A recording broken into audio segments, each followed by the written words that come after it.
The United Nations is demanding a full investigation into the apparent poisoning of Alexei Navalny, a prominent critic of Russian President Vladimir Putin. Navalny is out of a medical-induced coma after getting sick on a domestic flight in Russia last month. He was flown to Berlin for treatment, where chemical weapons analysts say the 44-year-old was poisoned by a Soviet-era nerve agent. Navalny is known for speaking out against the Russian government and has been arrested and charged many times over the years for holding massive opposition rallies criticizing the Kremlin. For more on this, let's bring in CBS News foreign correspondent Charlie D'Agata. He's joining us now from London.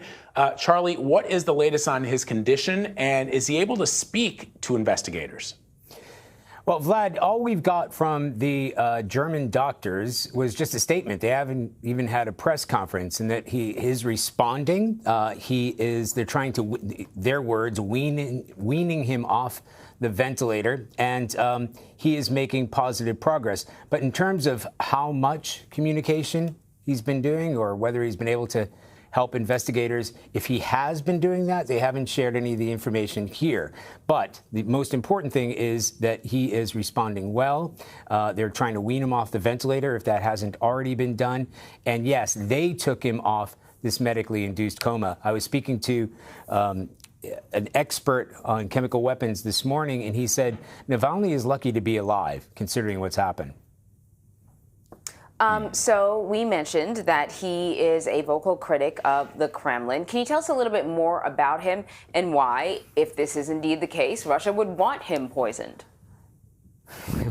Well, allegedly, he may have been a target of the Russian government. But yes, there is no arguing the fact that he has been a thorn in the side, specifically of President Putin and the Kremlin. He's been doing all he can. He's been using YouTube videos. He's been organizing these rallies that you referred to. He's been arrested 13 times over the years. He himself said that he was worried that he would be poisoned. In fact, he even said that he'd be poisoned using Novichok. In fact, he's been so much of a thorn in the side of President Putin that President Putin hasn't even uttered his name in the past couple of years. And as it was described to me, I've spent lots of time in Russia too, but as it was described to me, there are certain opposition members that sort of work in cooperation with the Kremlin. They're people that are in opposition to President Putin, and they're sort of managed. They're allowed. Navalny falls outside the script. And that's why his wife, they've been worried about this day. They're worried this would happen. And although if this was an assassination attempt and it was state-sponsored, as many allege, many criticize, he's not dead, but it's unlikely that he will return to Russia. And therefore, there may be scored some victory. Charlie, as you know, this isn't the first time that Russia has been accused of poisoning critics of Vladimir Putin. What can you tell us about the history of how Russia targets its opponents and some of its former agents?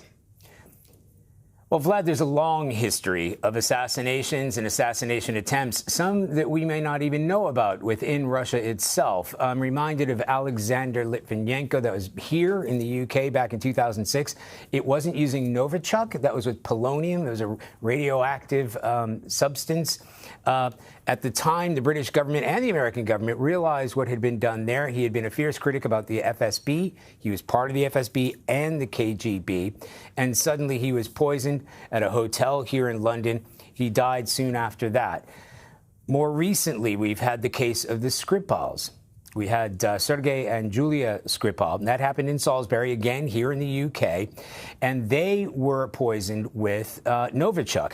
And what's important here, they survived. There was another couple that in Salisbury that came across this substance. It was hidden in a perfume bottle, and unfortunately, the woman who came across it sprayed it on her skin, and she died.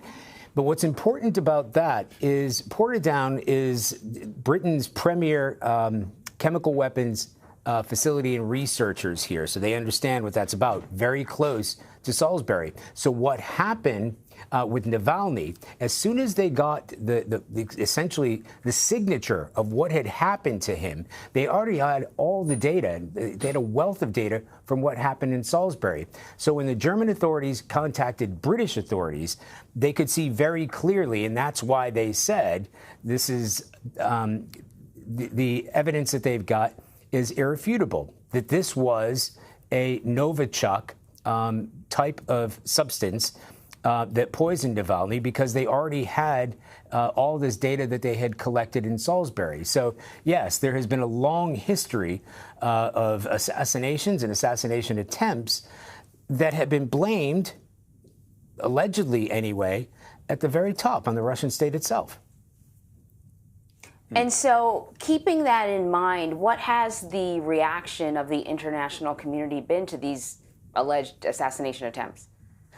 Well, Anne-Marie, in the past, let's take the Skripals, for instance. After that, and after the death of another British citizen and the poisoning of another, the United States and the UK chucked out a ton of diplomats, like almost 200 Russian diplomats from both those countries. A lot of countries in Europe followed suit. Now, of course, right after that, the Russians reciprocated by doing the same with American diplomats. At the time, the Brits and the Americans weren't just calling them diplomats. They said they were spies among the people that they had ejected. The numbers have come back again. What may be important here, the way that the Germans reacted, there's a pipeline that's supposed to go through Germany, supposed to go through Europe, that the Germans are suggesting anyway they're going to take a closer look at now. So it may have sidelined that. But I think what's important here, it was already a story that Navalny had been poisoned. This is the #1 critic against President Putin. But as soon as you mentioned the word Novichok, which broke last week, well, then, as Navalny's supporters have said, it's as if President Putin had just put his signature on the crime scene. The use of Novichok, which solely comes from Russia, in an assassination attempt like this, if it is an alleged assassination attempt, it sends a message. So now it's a point where the United States and the State Department is already, and the UN especially, have condemned what has happened, regardless of who's behind it, what has happened.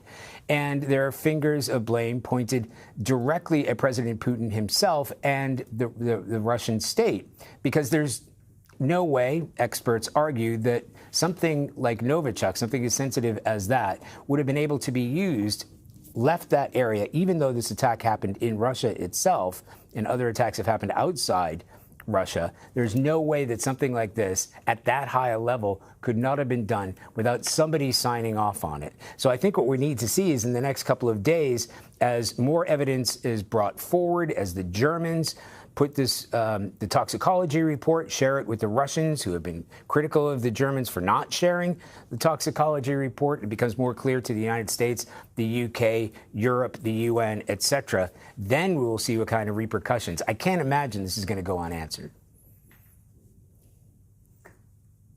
All right, Charlie. Yeah, thank you. indeed.